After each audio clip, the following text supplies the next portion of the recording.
બાપુજીના નામની ખેતીની જમીન છે, એમાં તમે કૂવો નોંધાવ્યો છે, અથવા તો બાપુજી હયાત છે ને હયાતીમાં હક દાખલ કરી દીધા છોકરાઓના અને કૂવો નોંધાવેલો છે, અથવા તો બાપુજી ગુજરી ગયા વારસાઈ દાખલ થઈ ગઈ છે અને 2 ભાઈઓ કે 4 જેટલા હોય એટલાના નામ દાખલ થઈ ગયા છે ને કૂવો છે, પછી આપણે જમીનનું વિભાજન કરશું ને, ભાઈ ભાઈના ભાગ જુદા પાડશું તો એક ભાઈ કૂવામાંથી બીજાને પાણીનો હક લખી આપશે ને.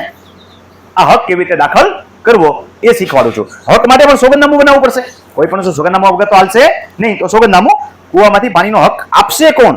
તો જેના 7 નંબરમાં કૂવો આવેલો છે, અમે 3 ભાઈઓ છીએ, કૂવો મારા ભાગમાં આવ્યો છે, તો મારે આમને હક લખી દેવાનો છે. આમને સોગંદનામું નથી કરવાનું. સોગંદનામું કોને કરવાનું છે? જેના 7 નંબરમાં કૂવો હોય એ સોગંદનામું કરશે.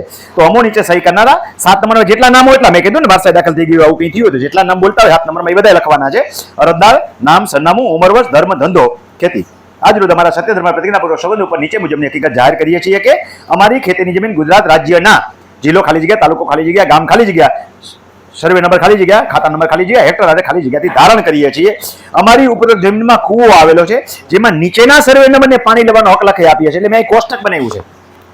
3-4 ભાઈઓ હોય, કોકના બાપાએ હું જેમ 4 વાગ્યાનો જાગું છું એમ વહેલા જાગતા હોય, તો 7-8 ભાઈઓ હોય, તો એ ખાના પાડવા પડશે ને તમારા, બરોબર? એના પૈકી સર્વે નંબરમાં આમ લખતા જાઓ. પછી કોના ભાગમાં કયું છે એનું ખાતું જુદું પડ્યું જુદું, ન પડ્યું હોય તો એ જે હોય એક સર્વે નંબર, ક્ષેત્રફળ, એનું નામ અને ખાતા નંબર, આટલી વિગત કોષ્ટક પર લખી નાખો. એટલે જેનામાં કૂવો છે એ આને ભાગ લખી આપે છે. જેને ન જોતો એને લખવાની જરૂર નથી. ઉપરોક્ત સર્વે નંબર ખાલી જગ્યાની જમીનમાં જેમાં કૂવો આવેલો છે એ લખો કે આ સર્વે નંબરમાં કૂવો આવેલો છે જેમાંથી ઉપરોક્ત બધા સર્વે નંબર વાળાઓને પાણી લેવાનો હક લખી આપીએ છીએ. જે બદલ તમામ ખેતી જમીન ધારણ કરતા અમારા વંશવાલી પરંપરાગત બંધન કરતા રહેશે. ખોટું સોગંદનામું કરવું ગુનો બને છે એની અમને જાણ છે. ચાલુ રાખો ને જી. અને હકીકત સત્ય ધર્મ પ્રતિજ્ઞાપૂર્વક સોગંદ ઉપર જાહેર કરું છું. અરજદારની સહી. હવે અરજીમાં જાય છે.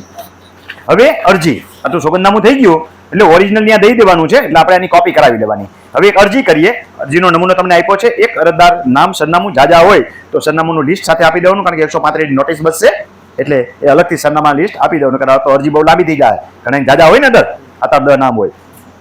3 રૂપિયાની કોટ ફી સ્ટેમ્પ માં દો. નામ, સરનામું, મોબાઈલ નંબર, તારીખ, એક અરજદારનું, બાકીનાનું સરનામાનું લિસ્ટ આપી દો. પ્રતિસિપ ઓલામાં બધાએ સહી કરવાની છે એફિડેવિટમાં. અહીંયા સહી બધાએ કરવાની પણ લિસ્ટ જરા જુદું આપી દઈએ. પ્રતિસિપ મામલતદાર, તાલુકો ખાલી જગ્યા, કૂવો, બોર, કૂવો અથવા બોર જે હોય તે એમાંથી પાણી લેવાનો હક દાખલ કરવા બાબત 6-7 નંબર અરજ કરવાની કે અમો અરજદાર નામ લખી નાખો. હવે બધાય નામ અને ગામ ખાલી જગ્યા, તાલુકો ખાલી જગ્યા, જિલ્લો ખાલી જગ્યા, ખાતા નંબર ખાલી જગ્યા એક જ હોય. નામ ભલે જાજા હોય, ખાતું તો એક જ હશે ને સર્વે નંબર વાળું તો, કારણ કે એમાંથી જ પાણીનો હક લખી આપે છે. સર્વે નંબર પૈકી ખાલી જગ્યા, હેક્ટર ખાલી જગ્યાથી જમીન ધારણ કરીએ છીએ. અમારી ઉપરોક્ત ખેતીની જમીનમાં કૂવો અથવા તો બોર આવેલો છે. આ સાથે 16 નંબરનું પત્રક જોડાયેલું છે. ઉપરોક્ત કૂવોમાંથી નીચે દણાવેલા સર્વે નંબરને પાણી લેવાનો હક લખી આપીએ છીએ. જેટલા જેટલા પેટાવાળા હોય આપણા પૈકી 96 પૈકી 1, 2, 3 એ લખી નાખો. ત્યાં ગામ તો આ જ છે. સર્વે નંબર, ખાતા નંબર, એની જમીન કેટલી છે એ લખી નાખો. આ બાબત રેવન્યુ રેકોર્ડમાં ચડાવવા, નોંધ પાડવા, ઘટતું કરવા, નંબર અરજ કે અરજદારની સહી કરી નાખો, સ્થળ, તારીખ નાખી દો. આની સાથે 7, 12, 8 બધાના જોડી દો. જેનામાં કૂવો એ પહેલા રાખવાનો છે, લખવાનું આમાં કૂવો છે, બાકી બધાને પાણી લેવાનો હકની નોંધ પાડવાની છે. આધાર કાર્ડ સાથે જોડી દો અને પછી જે એફિડેવિટ ઓરિજિનલ સાથે જોડી દો. એટલે 135 નોટિસ બધાની ઘરે બસશે. ખાસ કરીને લખી આપનારની ઘરે ખાસ બસશે.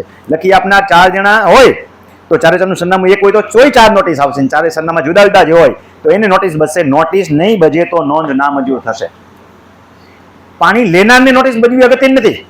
પાણી આપનાર જે છે એને તો જાણમાં હોવું જરૂરી છે. તો આ પ્રમાણે એની પ્રક્રિયા થશે. 135 પૂરી થાય એટલે એક જ નોંધ પડશે અને બધાય 7 નંબરમાં પાણી આપનાર અને પાણી લેનાર બધાના 7 નંબરમાં નોંધની અસર આવશે. ત્યારે આ પાણીનો હક દાખલ થયો કહેવાય.